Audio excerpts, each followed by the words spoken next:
This demonstration is on Report Builder 3.0, and what we're going to take a look at here is basic maps. As you can see, I've got Report Builder already fired up, and I'm going over to the Insert menu and pulling down maps down here, and you see I can either go Insert Map or I can go to the Map Wizard. Microsoft spent a lot of time on the Map Wizard, and I'm going to utilize it.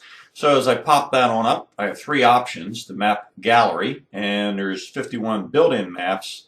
Zip on down here like this. Maps are actually polygons that are described in a file, in a shapefile, and you can see down here state exploded or by state, which is what we're going to go with. But before we do that, we can take a look down here. I can also go in and go with a Esri Shapefile, and if I click the link down in here, oh, there's my bad website. Click the link down in here, it comes down and says finding shapefiles. And you can drill down here and you can pull in some shapefiles off of the government, which will have census information in them if that is something you might be interested in. There's also this little ad down here for the Microsoft Azure. So you can go in and find that, and there will be a number of vendors that will be publishing data maps, and that has some potential for the future, in my view. So we come back again. We can also use SQL Spatial data. I wonder if your company is going to have any spatial data or not. I fired this on up. This is a VentureWorks 2008 R2 database, which is a downloadable from Microsoft. Actually, it's on the Codeplex.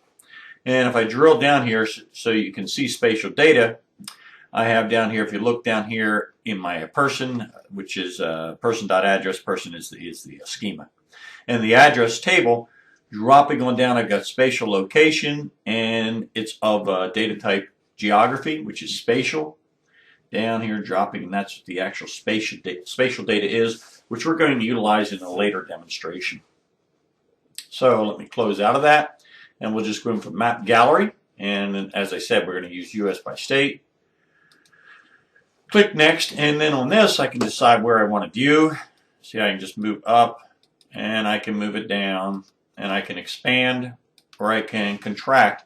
Perhaps, in my view, the most interesting thing down here is this add a Bing Maps layer. So down here we'll go with road, and you see I pull down, I could go aerial or a hybrid of the two. And we're going to just try to keep it clean, so I'm going to go with the road. And now I'll come down and I'll go next. Fires on up, and as this we're going to do the basic map, which is showing you just the theme, display areas. That's what we're going to go with down here. So we'll go next, and I can change themes. That is, overall color. So if I go to generic, or just the different colors, whatever theme you want to pick. And I'm in a forest mood today, so we'll go with forest.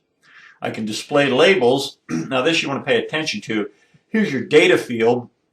The data fields we're bringing in, this is just a basic map, so the data fields we're bringing in are what are built into the basic map in Report Builder, which you see these three fields, state name, state, the numbering down here, or the U.S. Postal Service, which we'll go with that so that we don't clutter up the map too much in here. So we're going to go with that display, and now I'm going to go finish. All right, and I've got my map. Let me see if I can get you a little more space here. So now I can actually take a look at it in here, and I'm going to scroll with my scroll bar in my mouse. You see I can go down, or I can come in, and as we come in, you'll notice down here I've got is in Texas, which is where I happen to be from. You see the Bing maps that were added down here, the roads as we come through. All right, and if you look over here on the right, you'll see the way it worked. We're layering things down in here, so you can imagine like a TIFF document. So I've got this polygon down here, and if I come down here, that's that first layer, and I can come in and actually take a look at the polygon's properties.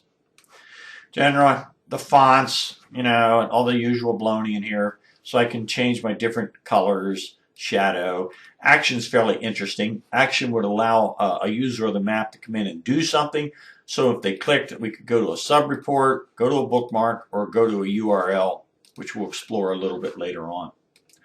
I'm going to click out of that now. See the second layer in here. Here's where this Bing map overlaid the roads onto my polygon layer, which was the embedded layer. By the way, this is only going to work if I have an internet connection, which is where I'm getting the map off of.